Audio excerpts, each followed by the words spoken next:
semuanya, selamat datang di channel saya. Perkenalkan, nama saya Arin. Saya beauty content creator dari Berau, Kalimantan Timur. Dan hari ini saya mau sharing sama teman-teman semuanya tentang pengalaman saya potong rambut sependek ini. Iya, rambut saya tadinya segini, panjang banget dan kelihatannya bagus banget ya, keritingnya tuh detail banget. Dan sekarang rambut saya jadi sependek ini. Anyway, ini udah dua kalinya saya potong rambut. Yang pertama saya potong rambut di salon, yaitu yang potong rambutnya model pixie seperti ini. Tapi waktu itu saya nggak bikin vlog waktu potong rambut di salon, jadi saya cuman akan menceritakan aja pengalaman saya potong rambut dengan model pixie seperti ini. Dan yang kedua, yang potongan rambut ini saya potong sendiri di rumah. Oke teman-teman, biar nggak makin panjang videonya, let's start. 2 bulanan kemarin aku tuh sempat potong rambut model pixie seperti ini teman-teman. Aku potong rambut ini ada di Malang, lebih tepatnya itu di salon Jonathan yang ada di Matos, Malang. Dan waktu aku masuk ke salonnya itu aku udah ditawarin, mereka punya beberapa stylist.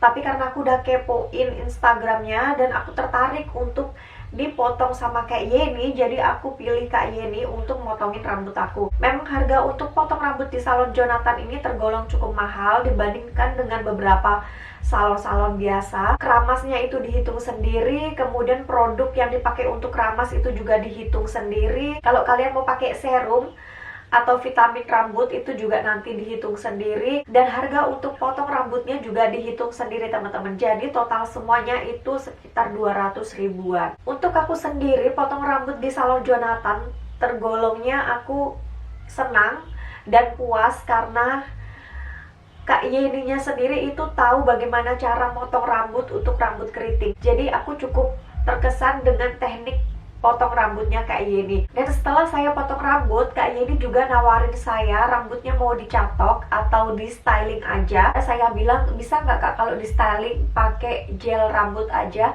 supaya tekstur rambut keriting saya tuh lebih kelihatan. Kak Yeni merekomendasikan saya untuk pakai produk dari salonnya. Kak Yeni bilang bahwa gel rambut ini dipakai untuk menstyling rambut keriting. Wow, saya terkesan lagi karena Kak Yeni tahu bagaimana cara menstyling rambut keriting. Jadi setelah saya potong rambut di sana, saya dikasih gel rambut khusus untuk rambut keriting dan rambut saya di styling. Jadinya seperti ini. So teman-teman, untuk saya sendiri saya terkesan dengan salon Jonathan karena dia punya stylist yang tahu bagaimana mengatasi rambut keriting, bagaimana cara memotong rambut keriting dan sebagainya. Mungkin teman-teman ada yang bingung, kenapa sih saya potong rambut yang pixie sependek ini padahal rambut saya tadinya panjang banget dan terlihat sehat. Itu cuma terlihat sehat, tapi sebetulnya rambut saya tidak sesehat seperti yang terlihat. Karena rambut saya itu habis diwarnain setahunan yang lalu, itu masih berdampak rambutnya sampai kemarin sebelum saya potong rambut. Jadi saya memutuskan untuk big chop rambut saya. Yang bagian diwarnain itu saya big chop, saya potong habis. Kalau rambut yang rusak itu saya potong habis. Sekarang rambut saya udah ibaratnya udah sehat ya, karena rambut yang tumbuh itu virgin, belum diapa-apain, nggak ada di smoothing, nggak ada dicatok, nggak ada diwarnain. Jadi rambut yang tumbuh ini adalah rambut yang sehat. Dan sekarang saya merawat rambut saya itu udah fokus dengan rambut yang sehat, jadi itu lebih mudah dalam perawatannya. Selain itu teman-teman, saya juga pengen menyemangati teman-teman semuanya yang dalam masa transisi, yaitu rambut kalian yang dari smoothing kemudian mau dibalikin ke rambut yang asli kalian, yaitu rambut yang keriting. Di sini saya ngasih contoh sama kalian, nggak masalah kalau rambut kalian itu di big chop, nggak usah takut sama big chop. Walaupun rambut kalian pendek, itu juga tetap punya pesona buat kalian sendiri. Jadi kalau ada teman-teman yang rambutnya masa transisi dan kalian big chop, hello, kita samaan. Jadi kalian gak usah merasa sendirian, kita sama-sama. Rambutku juga di big chop sama seperti kalian. Aku juga berjuang untuk merawat rambut saya sama seperti kalian. Kelebihan dalam punya rambut pendek yang saya rasakan adalah irit pakai produk apapun irit. Mau pakai conditioner, shampoo, styling produk itu irit banget. Yang kedua, nggak gampang gerah rambutnya, jadi kalau panas tuh nggak gerah gitu teman-teman. Kelebihan yang ketiga adalah rambutnya itu jadi jarang diikat teman-teman. Aku punya rambut panjang dari kecil sampai gede sampai udah punya anak, dan aku selalu ikat rambut aku hampir setiap hari. Dan pengalamannya aku, karena terlalu sering ikat rambut, rambutnya aku jadi lebih mudah patah, terus rambutnya juga jadi cepat rontok, karena pasti rambut yang diikat itu ada aja rambut yang patah dan rontok, teman-teman. Selain itu juga rambut aku yang di bagian depan tuh agak-agak botak gitu, karena rambut kan kalau diikat kayak gini, ini ketarik ya, rambut kita itu ketarik, jadi itu bisa memicu kebotakan, terutama yang ada di bagian depan rambut saya gitu. Cuman saya juga kurang paham apakah ini benar-benar karena efek dari mengikat rambut atau karena hormon atau karena usia. Saya juga kurang paham dan saya belum mempelajari lebih lanjut tentang hal ini. Tapi yang pasti, kalau kita terlalu sering mengikat rambut, peredaran darah yang ada di kepala kita itu jadi kurang lancar, akhirnya kita kadang kerasa pusing, kerasa nggak enak, nggak bebas gitu, teman-teman. Tapi kalau sekarang rambut saya pendek, saya jarang ikat rambut, saya merasa tuh rambutnya jadi lebih bebas dan pertumbuhannya tuh lebih cepat dan tidak terhambat. Kelebihan yang keempat adalah tampil beda. Kalau saya punya rambut pendek, saya pengen terlihat beda, karena banyak banget rambut keriting panjang, tapi masih sedikit banget orang yang punya rambut keriting tapi pendek. Saya terinspirasi dari Lady Diana karena dia punya rambut pendek, walaupun rambut dia itu lurus atau ada wavy-nya gitu, tapi saya pengen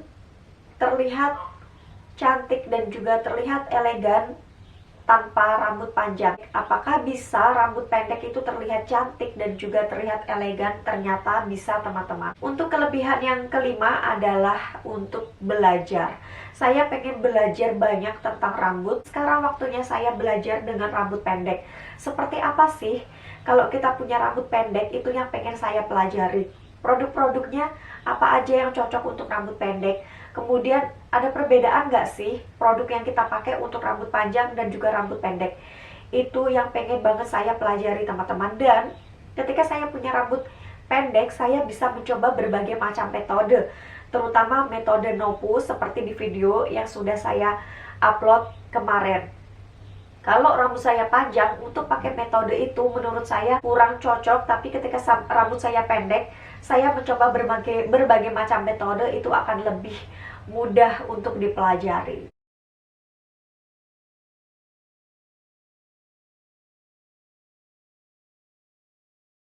Ada juga kekurangan yang saya pelajari ketika saya punya rambut keriting pendek. Yang pertama adalah ketika bangun tidur, rambut keriting kalian bakal kelihatan jelek banget. Iya, biasanya kalau aku mau tidur, rambut aku tuh di pineapple, dikuncir di bagian atas seperti nanas. Itu teknik pineapple, itu bagus untuk rambut yang panjang dan dipakai untuk tidur. Berhubung sekarang rambut saya pendek, jadi saya tidur begitu saja, nggak ada di pineapple, nggak ada diapa-apain. Ya udah, tidur, bangun tidur rambutnya berantakan dan nggak banget. Jadi itu kekurangan yang pertama kalau kita punya rambut keriting pendek. Gimana cara saya mengatasinya? Well, saya masih belajar, jadi saya tidak ingin sharing tentang itu di video ini. Mungkin kalau nanti saya sudah bisa menerapkannya, saya akan bikin video khusus tentang rambut pendek dan cara perawatannya dan sebagainya. Kekurangan yang kedua adalah rambut keriting pendek itu lebih cepat berminyak. Kalau rambut kita pendek, minyak alami yang ada di kulit kepala kita itu lebih cepat turun ke ujung rambut.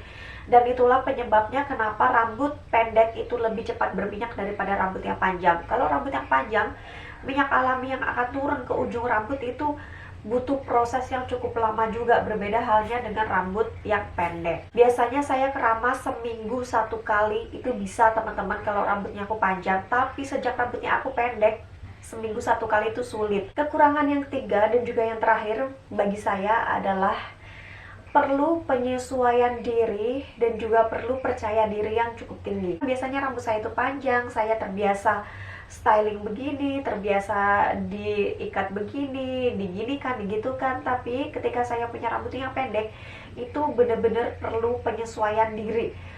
Dari kebiasaan rambut yang panjang jadi kebiasaan rambut yang pendek. Jadi itu perlu adaptasi juga, teman-teman. Dan selama saya jalan nongkrong dengan rambut keriting pendek saya, itu cukup banyak orang yang ngeliatin rambut saya. Dan itu kalau kalian nggak percaya diri, kalian bisa minder atau kalian bisa berpikir apa nggak cocok ya rambutnya dan sebagainya gitu. Jadi perlu percaya diri yang cukup tinggi, karena memang kebanyakan perempuan itu rambutnya panjang, dan masih jarang perempuan yang rambutnya pendek tapi pede dengan rambutnya. Jadi menurut saya itu yang perlu percaya diri yang lebih tinggi daripada kalian punya rambut yang panjang. Itu sih yang saya rasakan selama punya rambut yang pendek. Tapi alhamdulillahnya sebagian besar dari orang-orang terdekat saya dan juga teman-teman saya itu bilang saya lebih cocok dengan rambut yang pendek, karena mereka bilang saya terlihat lebih fresh, terlihat lebih muda, dan juga lebih energik gitu teman-teman. Itu orang yang melihat saya. Kalau saya sendiri kalau saya sendiri sih iya, saya memang kerasa lebih fresh, lebih energi, karena kayak beban hidup saya tuh berkurang banyak gitu teman-teman. Jadi ya itulah yang saya rasakan ketika punya rambut yang pendek. Nah itu tadi teman-teman kekurangan dan juga kelebihan-kelebihan yang udah aku sebutkan. Gimana teman-teman menurut kalian? Apakah kalian pengen untuk big chop rambut kalian, atau kalian pengen untuk mendekin rambut keriting kalian, atau enggak? Silahkan komen di bawah. Dan itu tadi juga teman-teman pengalaman yang aku share, dari rambut yang sepanjang itu jadi rambut yang sependek ini. Terus kalau ada teman-teman yang tanya apakah aku menyesali potong rambut sependek ini, sama sekali tidak. Karena seperti yang saya bilang, saya potong rambut untuk diri saya sendiri, bukan untuk orang lain. Dan saya tujuannya adalah untuk belajar. Banyak hal yang bisa saya lakukan dengan rambut keriting pendek. Dan menurut saya rambut keriting pendek juga punya pesona tersendiri dan juga punya aura tersendiri. Jadi saya sama sekali tidak menyesal dengan potong rambut yang sependek ini. Walaupun rambut saya yang panjang juga terlihat sehat, juga terlihat bagus. Aku rasa itu aja teman-teman. Semoga video ini bisa membantu dan bermanfaat buat teman-teman semuanya. Terima kasih buat teman-teman semua yang udah nonton. Sampai ketemu lagi di video aku yang selanjutnya. Bye bye.